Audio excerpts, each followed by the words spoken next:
Sexting. Most people are doing it, so what's the deal with it? I'm Dr. Trish Leigh, certified brain health coach and sex addiction recovery coach. Let's dig into sexting because we know from science 53% of people are sending sex these days. So it's catching on. Let's figure out what's going on in your brain when you send a sext or when you receive it. So let's see what's happening in the brain, what it does to you, and what it does for you. But first, we're going to dive into the idea of sex and what's involved in all of it. So, the majority of adults are sending sex, but all sex are not created equal. It really depends on why you're doing it, who you're sending it to, and how it's being perceived. So there are kind of harmless sex, and then there's others that actually are more harmful. So we're going to look at a continuum of sex that you might be sending out or receiving. So stay to the end of this video because I want to share a couple stories with you. As you can imagine, in this line of work, I do receive a fair amount of sex, and I want to share with you the science behind how they're perceived and my own perception of when it first started and now what's going on. So, I'm going to tell you those stories and I'm going to present a solution on how to deal with sex a little bit better. So, first, let's dive in. There's two main types of sex. They are called adaptive and maladaptive. Adaptive means that you're doing something, any given behavior, as you grow up so that you can learn to deal with the emotions in a healthier way and to be able to glean and to grow and develop and get some new behaviors, emotional maturity growth. That's adaptive. So you're doing a thing, it serves you for the time, but you learn to grow and to do something else into the future. So you keep growing and evolving. Adaptive. Maladaptive means that you do a behavior and it serves you in that moment, but it might be an immature way of behaving. Like thumb sucking is a behavior that is when you're little, it helps to self soothe. But if you were to continue to suck your thumb over time, that would be very maladaptive. It wouldn't serve you into the future as an adult who sucks his thumb. So, maladaptive means it serves you for a time, but it actually stunts your growth if you don't learn how to behave in a new way. So, in the example of thumb sucking, if you don't learn how to self soothe from the inside using emotional regulation skills, you don't want to have to count on thumb sucking for the rest of your life to make you feel good when you have negative emotions or when you don't feel good. So, maladaptive means you do a thing and it's not really serving you and it's stunting your emotional growth into the future.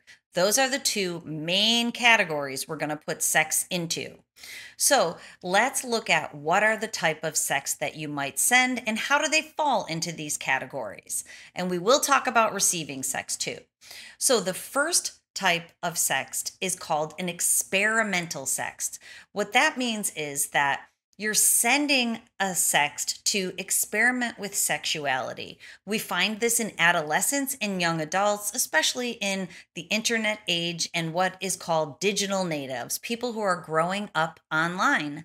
So now, if you're trying to meet people online, if you have an intimate partner, but you connect with them online a lot, there's FaceTime and there's sending verbal or written text. And then, of course, sex also include partial or full nudity images. So the experimental type is you're experimenting with sexuality in the context of an intimate relationship. So what it means is you meet somebody and you're sending sexually suggestive text to that person to build closeness and to experiment with your own sexuality. That can be adaptive.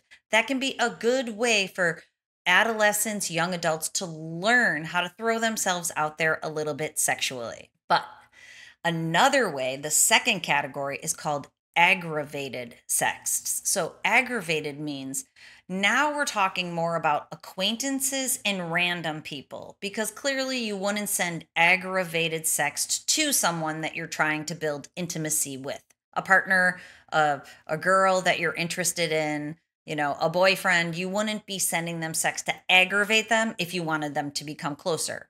aggravated texts tend to be sent to acquaintances or to random people.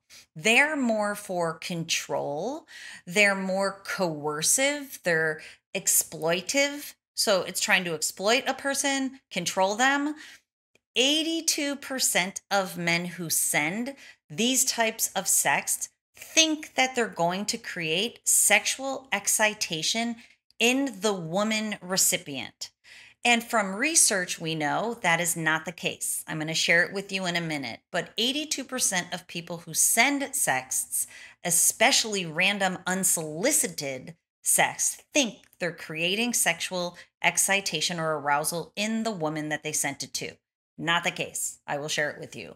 But when it comes to this aggravated type, it is about feeling confident, feeling strong self image or body image, and it's about a boost in self esteem.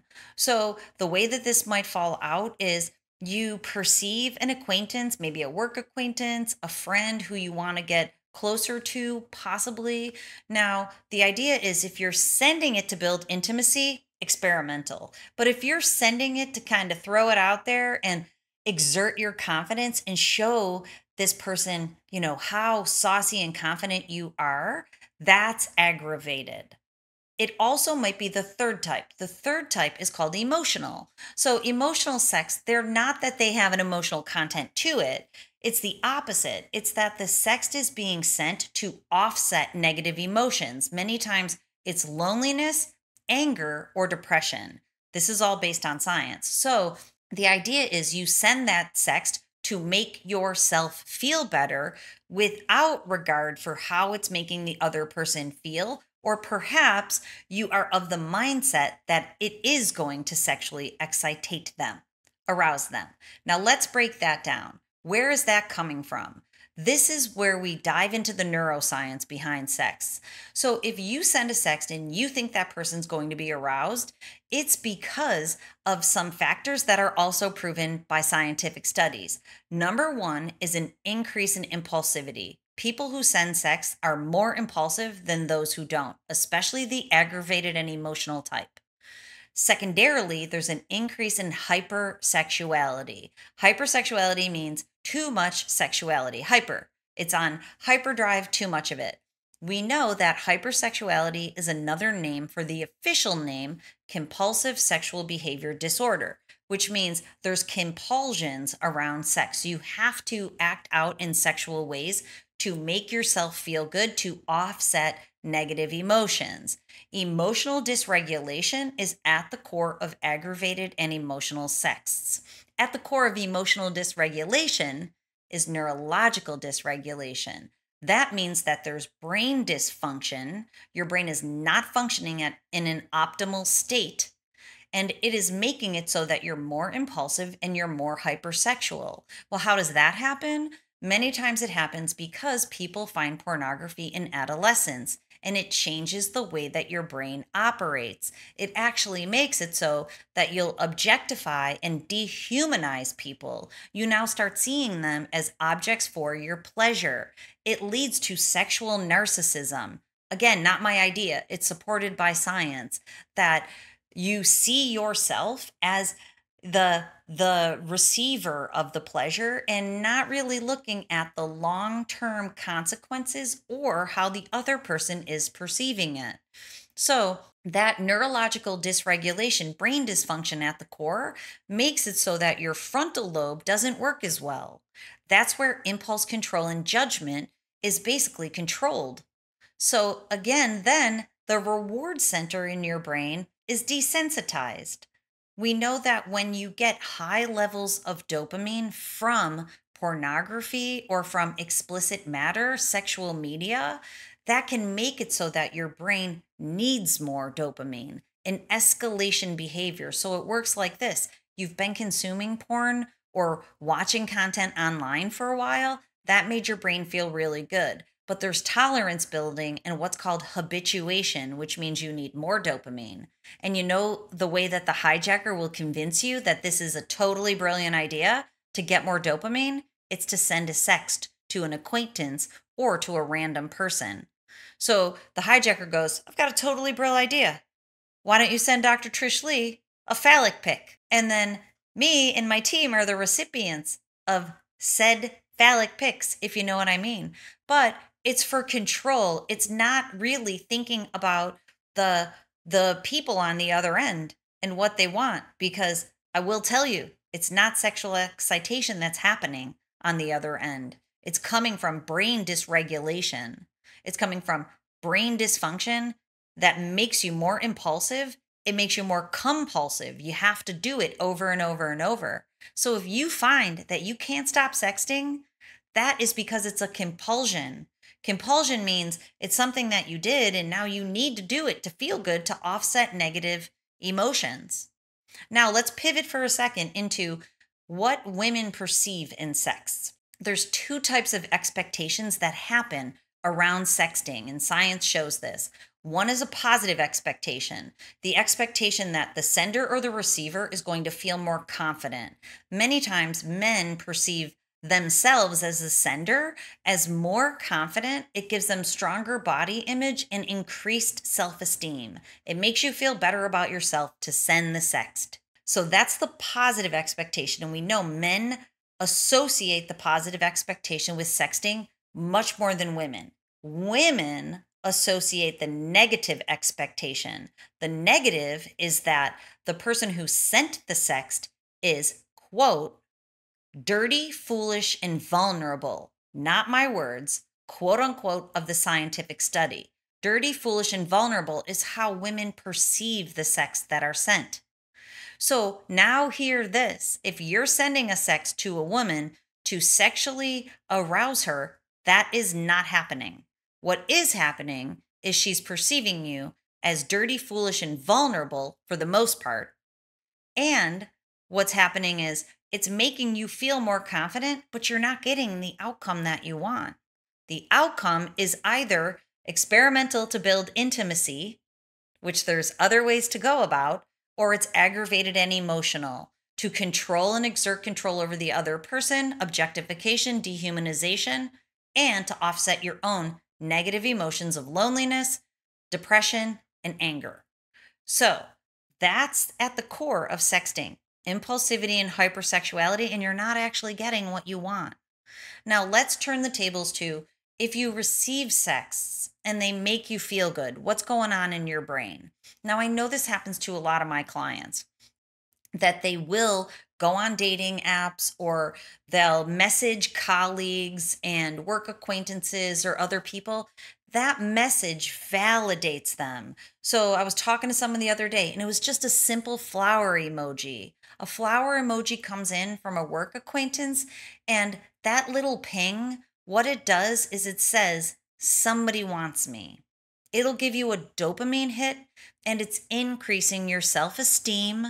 It's increasing your body image and your confidence, the positive expectation. But this is what I want you to know. It's just the expectation that you've associated with it, because many people have a negative association. So when the phallic pics come in to Dr. Trish Leigh and company, I don't go, oh, wow, somebody wants me. What I do is I say, oh, that poor person is really emotionally dysregulated. Their brain is highly dysfunctional. They're very impulsive. They're very compulsive. And I wrap my love bubble around them and I try to bless them and to help them to want to get better and not send those pics to anybody else. So that's a negative perception. That's how I perceive it. I don't go, oh, wow, check my action out. Somebody wants me. Because when you're emotionally healthy, you don't want pics coming in. You want to build intimacy in the real world with your person. So I like it when I get cute little texts. All right, sometimes they're saucy from the hubs. They're not that saucy, kids, if you're watching, but it's nice to know that my person wants to be around me and I want it in an emotionally healthy way. So the pics that come into me, they are not emotionally healthy. They are meant to control and to dehumanize and to make the other person feel sexually aroused. It is not sexually arousing me. I want you to know that. That might be the perception. So if you have the positive perception, it's because that's the expectation. But let's move to the solution now. What's the solution? The solution is if you find that you can't stop sexting or you can't stop receiving them, because the first thing we do when we get those messages, the first thing I do is to block the person, or honestly, I don't even care. I just won't read those messages. I don't even need to block it because I don't intend on viewing them. And even if I do view them, it doesn't do anything for me. So the idea is I want you to feel that way. You don't need sex to come in for you because you are going to give yourself the confidence and the self esteem and the body image that you deserve from the inside, internally validating yourself. So you don't need things coming to you to externally validate. And you know how you do that? You do that by getting on purpose. Another study showed that people who send sex, they actually had lower level employment and educational status. Now, the reason I'm sharing that with you, because that equals purpose to me, because people who are on purpose want to increase their employment status, want to increase their educational status. They want to do things that they love. So part of the solution is getting on purpose and validating yourself from within, and then surrounding yourself with real live people who can also validate you. Find a healthy, intimate partner. You will not find a healthy, intimate partner in a sext ring. And I shared this with one of my clients yesterday. We were on a call for a long time because he was going back and forth with a bunch of people in sex. And I'm like, listen, if you end up with that person, you know that they've sent sex to a bunch of different people at the same time. That's not an emotionally healthy partner. And he's like, oh, I see what you mean. So you have to go find the emotionally healthy people. That's what I help people do in my program, Porn Free Brain Forever.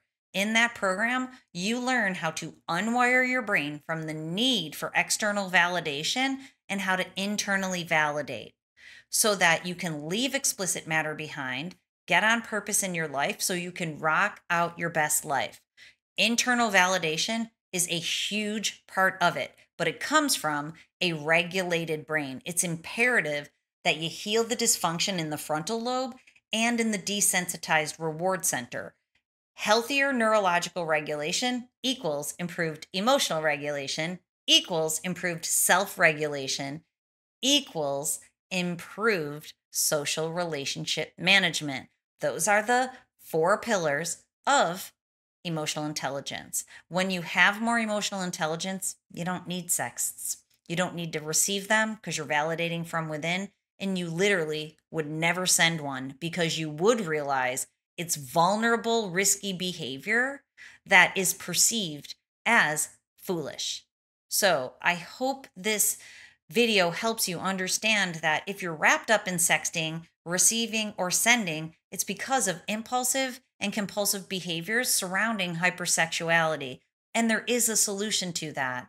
It's unwiring your brain from the need, rewiring your brain back to the healthy status, and hardwiring in that healthy, optimal brain for the rest of your life so you can rock it out with no more sexts. All right.